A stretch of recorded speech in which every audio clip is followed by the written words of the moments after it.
कामाच्या ठिकाणी लैंगिक छळवणुकीस प्रतिबंध कायद्यानुसार सर्व शासकीय, निमशासकीय, सार्वजनिक, खाजगी आस्थापनेमध्ये महिला तक्रार निवारण समिती असणे आवश्यक आहे.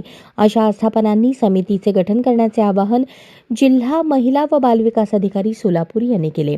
कामाच्या ठिकाणी महिलांना सुरक्षित वातावरण मिळण्यासाठी कामाच्या ठिकाणी महिलांचा लैंगिक छळ अधिनियम 2013 शासनाने कायदा केला असून या कायद्याचे कलम 4(1) अन्वये प्रत्येक शासकीय, निमशासकीय, कार्यालयीन तसेच खाजगी आस्थापनांनी अंतर्गत तक्रार समिती गठीत करणे बंधनकारक आहे.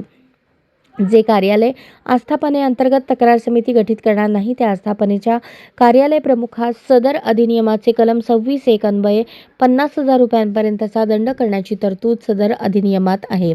सर्वोच्च न्यायालयाने कामाच्या ठिकाणी महिलांचा लैंगिक छळ अधिनियम 2013 च्या कायद्याचे कलम 4(1) प्रमाणे राज्य शासनास 31 जानेवारी 2025 पर्यंत सर्व शासकीय, निमशासकीय तसेच खाजगी आस्थापनांमध्ये अंतर्गत तक्रार समित्या स्थापन करणे याबाबत आदेश दिले असून फेब्रुवारी 2025च्या पहिल्या आठवड्यात शासनास प्रतिज्ञापत्र सादर करण्याचे आदेशही दिले आहेत.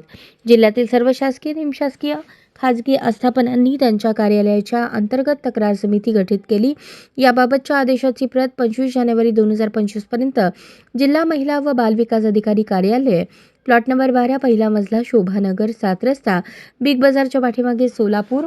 ईमेल ॲड्रेस sol_dwcdo@yahoo.co.in या पत्त्यावर पाठवावे. ज्या आस्थापनांच्या ठिकाणी समिती गठीत अशा कार्यालय आस्थापना प्रमुखांच्या विरुद्ध कामाच्या ठिकाणी महिलांचा लैंगिक अत्याचार अधिनियम 2013 या अधिनियमाचे कलम 26(1) अन्वये कार्यवाही होऊ शकते, असे जिल्हा महिला व बालविकास अधिकारी सोलापूर यांनी कळवले आहे.